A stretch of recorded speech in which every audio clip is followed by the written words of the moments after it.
Ya, begini saudara-saudara,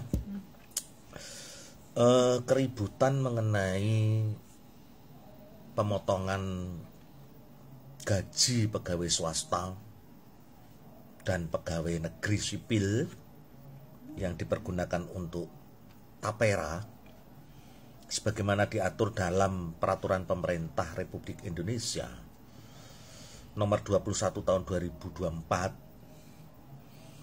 Ini adalah perubahan PP nomor 25 tahun 2020 tentang hal yang sama. Itu sebenarnya dasar hukumnya itu tidak lain adalah Undang-Undang nomor berapa ya? Nomor 4 tahun 2016 tentang tabungan rakyat.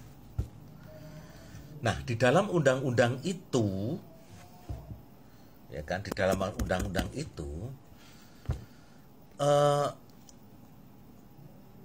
ada beberapa norma kewajiban. Ya, ada beberapa norma kewajiban. Yang pertama di pasal 9. Dia dikatakan pekerja wajib didaftarkan oleh pemberi kerja.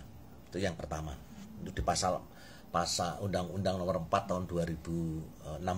Ini undang-undang yang dikeluarkan setelah tahun 2014. Dan di tahun 2014 siapa yang menang pemilu itu tentunya adalah orang yang kita dukung pada waktu itu. Oke, itu yang pertama. Kemudian yang kedua, pasal 12 dalam undang-undang yang sama, dalam hal pekerja berpindah tempat bekerja atau dimutasi, pemberi kerja baik yang lama maupun yang baru wajib melaporkan. Jadi yang pemberi kerja itu wajib melaporkan. Kemudian berikutnya adalah pasal 14. Kepesertaan tapera berakhir karena simpanan dan hasil pemupukan wajib diberikan paling lama 3 bulan setelah kepesertaan dinyatakan berakhir. Nah, kemudian masih ada itu wajib-wajib itu banyak. Ya kan? Wajib-wajib itu ketentuannya banyak sekali. Itu kalau saudara-saudara melihat. Nah, dalam ketentuan wajib menurut doktrin perancangan perundang-undangan, maka akan ada sanksi. Ya, pasti ada sanksi. Ya. Sanksi tentunya adalah di dalam Undang-Undang 4 tahun 2016 itu, sanksinya itu adalah sanksi administratif. Dan di situ meliputi peringatan tertulis, denda administratif, mempublikasikan ketidakpatuhan pemberi kerja, pengenaan bunga simpanan akibat keterlambatan pengembalian, pembekuan izin usaha dan atau pencabutan izin usaha. Ketentuan lebih lanjut mengenai tata cara pengenaan sanksi diatur dengan peraturan pemerintah. Jadi Bapak dan Ibu, yang dikenai sanksi itu rata-rata adalah pemberi kerja. Karena pemberi kerja itu dikenain sanksi dan tidak ingin memperoleh sanksi administratif sampai ke pencabutan usaha, maka logikanya pemberi kerja mau gak mau, suka gak suka, harus memotong pekerja, gaji pekerja.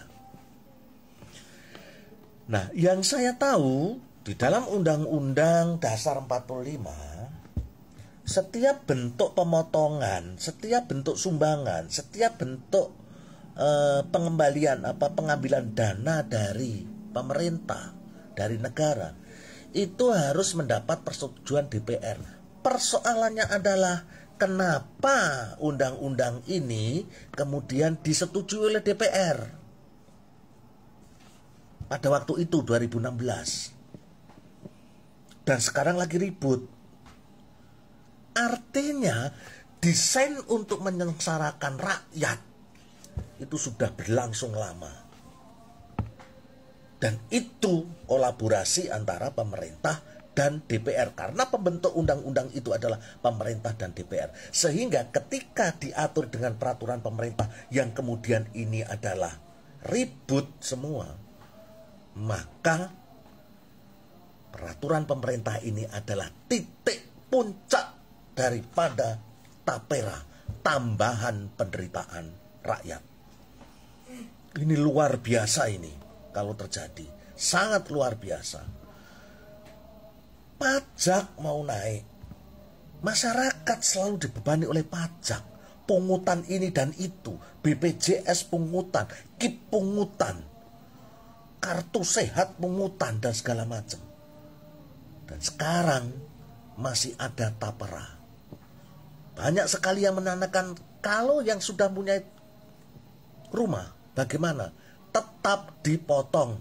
Pertanyaannya, untuk apa? Untuk apa? Setelah punya rumah itu dipotong. Untuk beli rumah lagi. Ya kan? Nah ini logika, rasio logisnya ada di mana? Apakah rakyat akan selalu ditindas semacam ini? Kali ini saya tidak bisa. Kali ini saya nanti akan tetap menanyakan, saya sudah punya rumah. Lalu tabungan itu nanti untuk apa? Saya ambil? Bisa saya ambil? Jadi apa? Nah ini loh. Oleh sebab itu, saya mohon.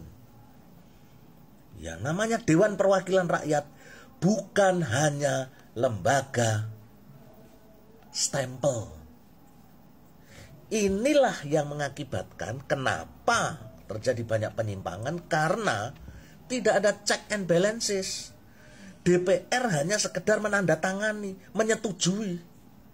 Semua tunduk pada koalisi. Akhirnya tidak ada keseimbangan kekuatan.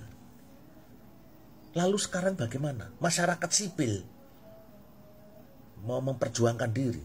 Akademisi, profesor, doktor, kampus mau memperjuangkan diri untuk rakyat. Semua didiamkan. Lalu mau lari kemana rakyat? Oleh sebab itu, mari kita mencoba untuk mengkritisi terus kebijakan-kebijakan pemerintah yang menyengsarakan rakyat. Katanya dulu BPJS juga menimbulkan keributan.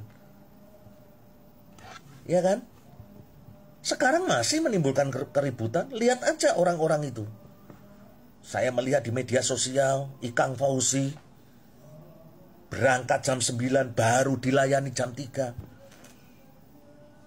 Saya kalau mengurus kartu ATM saya di bank miliknya pemerintah juga sama, harus tunggu panggilan dan segala macam.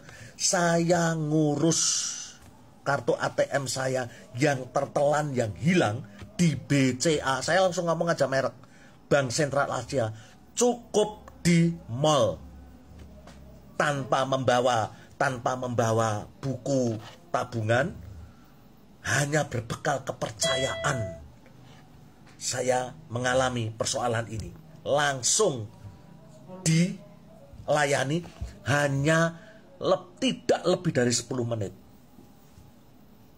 Sementara BPJS dan seluruh kelembagaan, seluruh pelayanan publik yang dilakukan oleh negara, semuanya lambat dalam pelayanannya. Terus rakyat mau apa? Mau disengsarakan ini terus? Tolong dong mikir sebentar gitu loh. Mikir sedikit aja. Rakyat selesai dengan bansos? Enggak. Selesai dengan BLT? Enggak.